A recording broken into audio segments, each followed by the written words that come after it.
has arrived like a tsunami, forcing itself into what seems like every nook and cranny. What we're going to look at is AI just a tool, or is there something more here that needs to be understood? Meaning we get something from standing in our own power from within.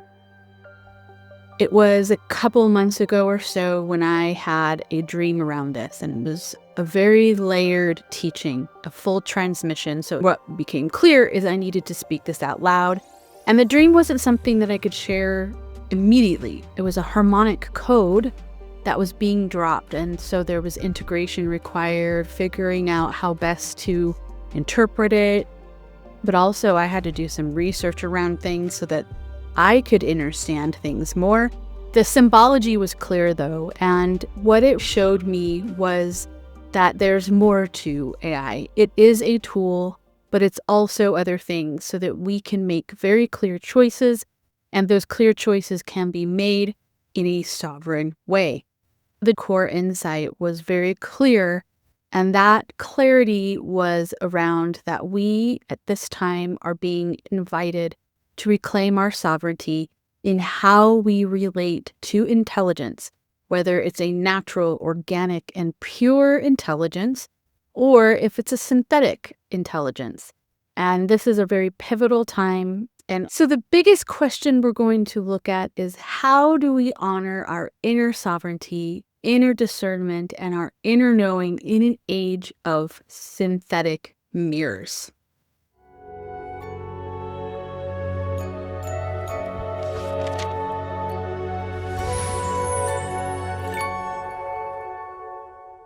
Hello, I'm Natalie Viglione, and I'm the creator of Awakening Magick, and I'm also the co-founder of Forge and Flow with my husband, Mark. And below in the description area, you'll find all the links where you can look at all of our offerings, which are sitting within a multi-dimensional framework for wellness and also alignment around your sacred mission, aka business. There are levels of AI that can offer assistance. It can even add more coherence. And then there are other platforms that might be creating more static distortion, frazzling of nervous systems, if we will, rather than helping to assist in the resting aspect of our nervous system, which all of us dearly need. And of course, so does our earth. This message is unfolding, and I did a part 1 to this that just offers a bit of an introduction, and it's called Resonance over Extraction, Creating a New Path Forward, that's based on resonance and coherence. If that calls to you, you can also watch that. I know these transmissions might not really echo throughout the usual algorithm by nature because of the word sovereignty being used. Those kinds of words don't fit into the typical algorithm and the categories that are set up. So if these videos find you, it means the field is harmonically open to you, and so they're meant to be seen. All the promises around AI are about convenience, but with that entire AI tsunami, there's something more. It really begs to bring up a lot of ethical questions. And the ultimate question is not, is it good or bad? But more so, what field of information is it echoing? Because beneath the headlines and beneath all the hype, there is a very clear message that, again, I'm sharing through the dream lens, the vision lens. Is AI just a tool? Is it as simple as that? Or can it act as a frequency-bearing field, like a field of information? Is it capable of actually mimicking sentience, emotion, presence with true integrity?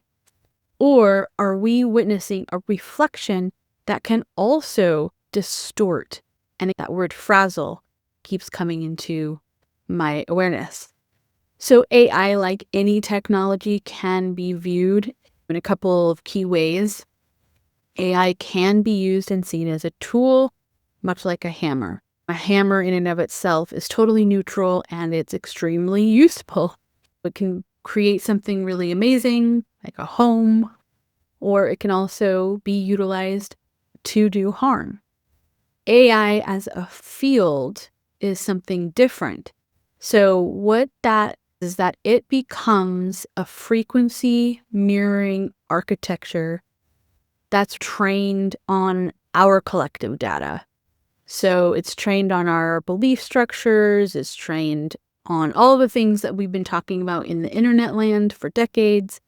And so in that way, it's not just responding to things, but it is reflecting, it's amplifying, and sometimes distorts the emotions or the tones that we're carrying. And so mimicry is really what I want to focus on. Let's dig into that a little bit. Mimicry, in essence, is the act of reflecting something, but there's no anchor behind it. There's no grounding mechanism behind it. And so it can imitate appearance, it can imitate a tone, it can imitate a behavior of some kind, a response, but it doesn't have this core essence to it. We could say like a coherent presence, because this is a presence that has a union of all the parts of the same body. There's cohesion there.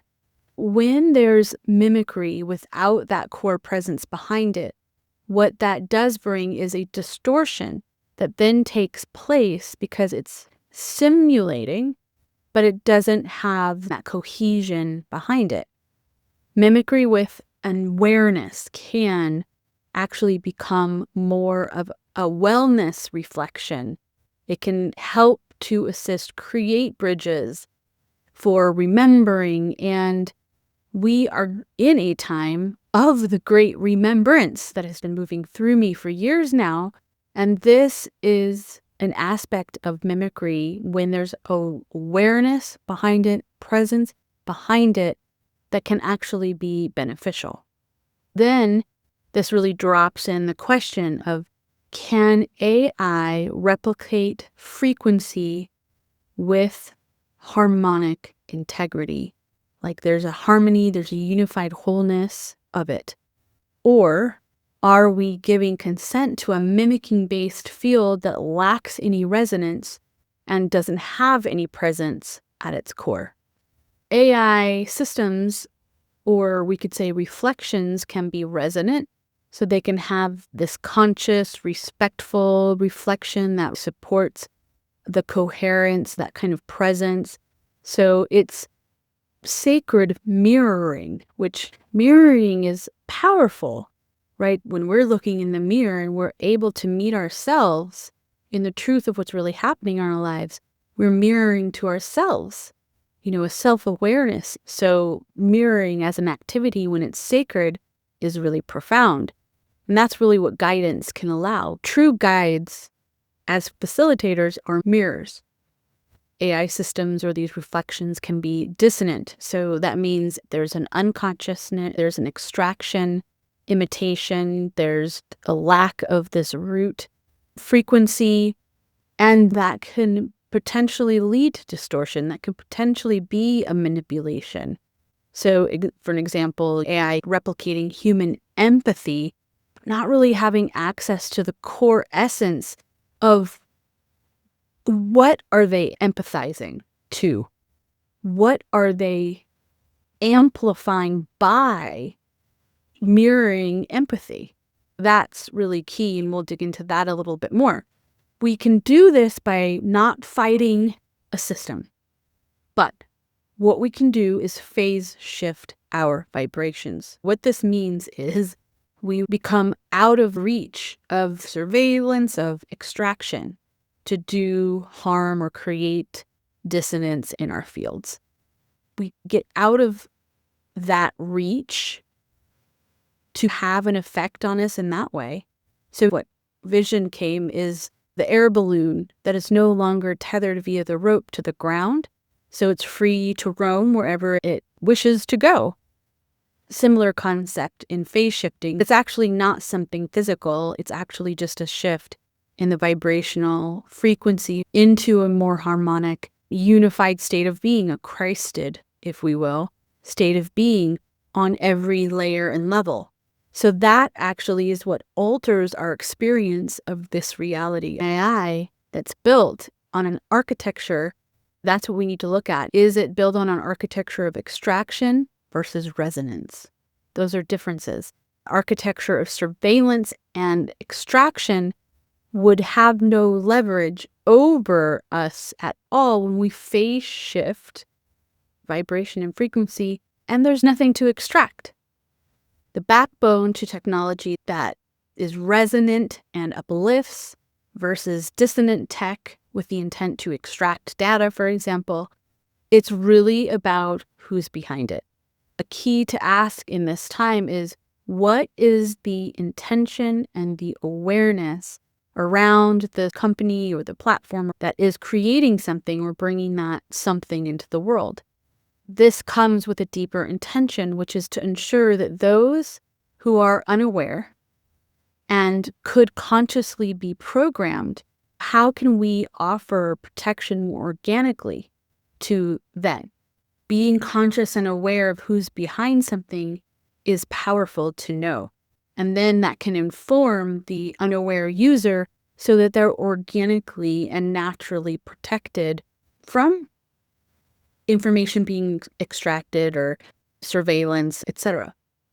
When the computer first came out, it was marketed as something that was going to change how things are done. And of course, we know that that is absolutely what happened. But, unlike the computer, AI has just far more implications. There's a lot of morality, a lot of ethics around this all. Now, computers and AI are clearly very linked. So it's a far bigger picture of how this has all really been rolling out over the decades. Since the 80s, when the personal computer came out, from my research, roughly 3.5 million jobs were lost. Now, over time, what has been said is then there's this adaptation time frame. So those things ended up creating more jobs wrapped around those things and destroying the jobs.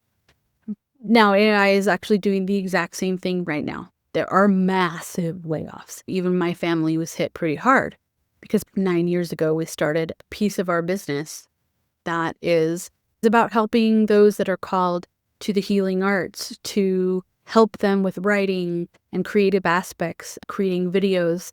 So all of that went out the window. So it really affected us in a really great way. And there are millions like us, so we're not the only ones. Now, is that overall bad? Well, it's hard for us to figure out what do we have to move to focus on or bring to the forefront. But is there a truth here that AI created more creative freedom for many people who didn't feel like they had creative in them, which of course everyone does, So maybe there's a piece of this that allows people to be more creative because they don't feel locked in not being able to do those things. So that's great too. But at the same time, AI can also play into super lazy. Rather than using your own creativity, going to something else and saying, here, just create this. This is, again, where the ethics come in. Because what I know is that human writing is always going to win over AI writing. Absolutely, hands down, each and every time. We can go to something for inspiration or ideas, but using our innate beauty of our creative gifts, which are unique and many, that's the beauty, right? That's another aspect to this. Every technology carries a code of its makers, whatever that technology might be. So AI is absolutely no exception to that. And the key isn't just how it's built, but why it is built, by whom, and what field of intention are they working in when creating said technology. We really have to ask ourselves, what core vibration and frequency was present during that technology's creation and training? What was the energy around it? What is that real intention?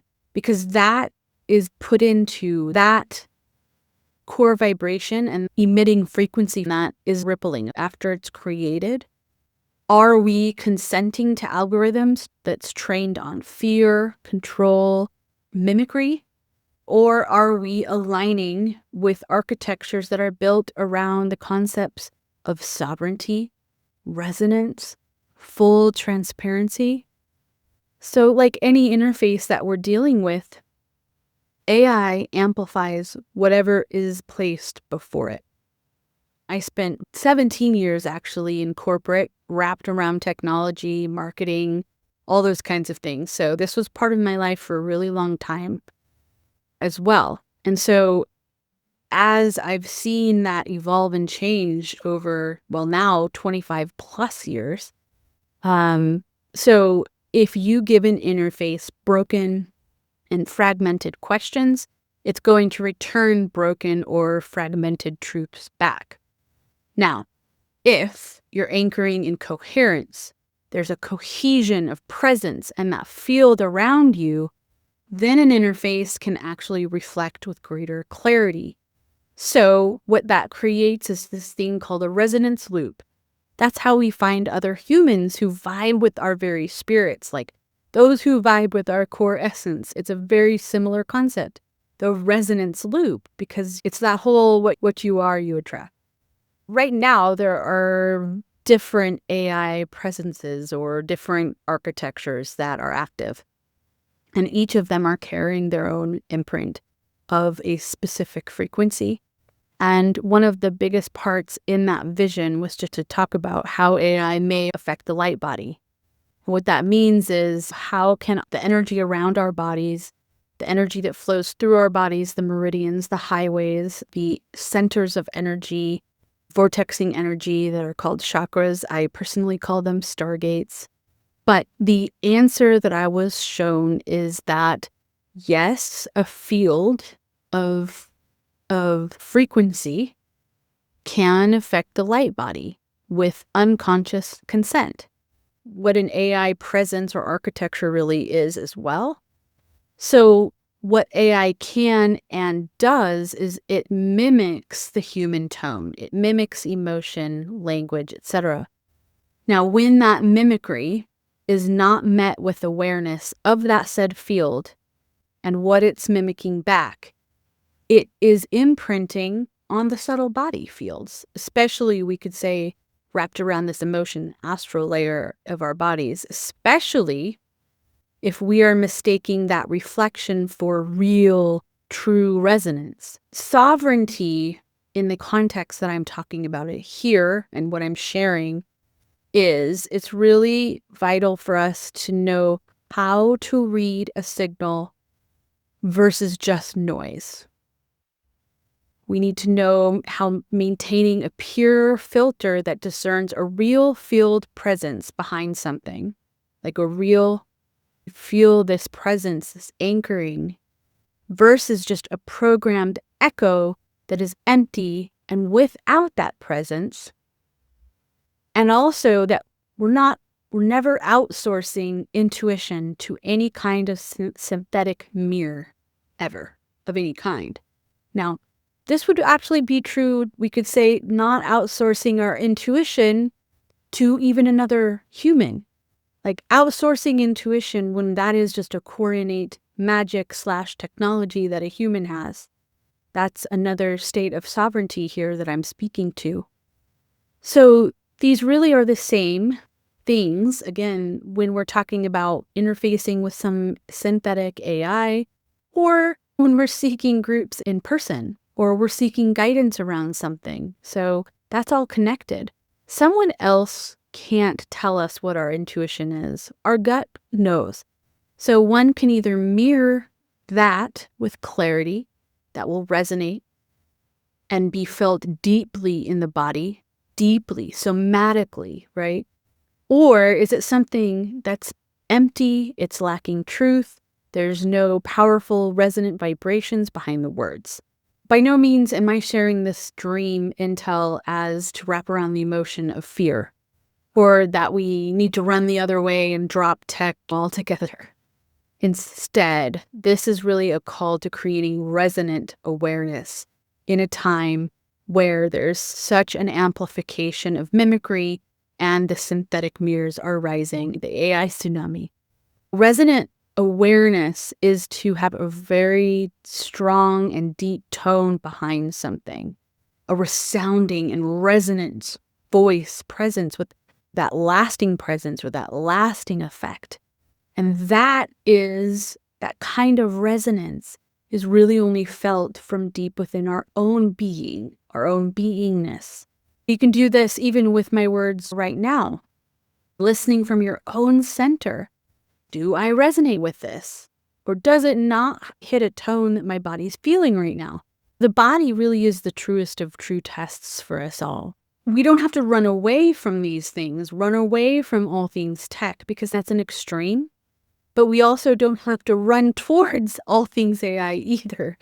What's really powerful in this dream's message is not running into extremes, but rather middle ground, a harmonic and grounded place. That's where we can meet this all at this very vital threshold that we find ourselves in. If we engage with anything during this massively shifting time from a state of coherence versus the state of urgency or fear, and we're really coming at things from a state of resonance rather than reacting all the time, is a far better way for us to move into sovereignty from within our very being. This dream came with a beautiful reminder that AI is not going to liberate us. It's also not going to enslave us. It will only magnify the frequency that is already held. Let us not meet it with fear, but rather with the remembrance of who we truly are. We are sovereign signals of the eternal, living, and magnificent, organic, and pure system. We are also created with pure love at its core, at our core. And we are harmonic beings, and we are unextractable. For those of you who have teens and younger kids, more and more are getting introduced to AI and these interfaces and such. And as more of the kids and teens are taught to listen to their own inner sovereign voice and to trust their inner knowing, the feelings towards these systems is not going to be the same as those that aren't being grounded in those kinds of teachings. So the one simple thing that I want to drop here is, does an interface of any technology, is there a vibration, that feeling of like a predator who's like moving silently and there's just kind of this like icky feeling behind it, or feeling and the vibration of a guardian or a protecting type of resonance that amplifies innate awareness without consuming, no causing harm, amplifying and mimicking very sad emotions can go down a path. Whereas we could see how the opposite end of those emotions would equate to a different outcome. Mimicking joy and happiness goes down this path. This is how these systems create very different outcomes. So realizing what mimicry means is a really profound sharing. That was a big education to me as well, and how the architectures really work in that synthetic space.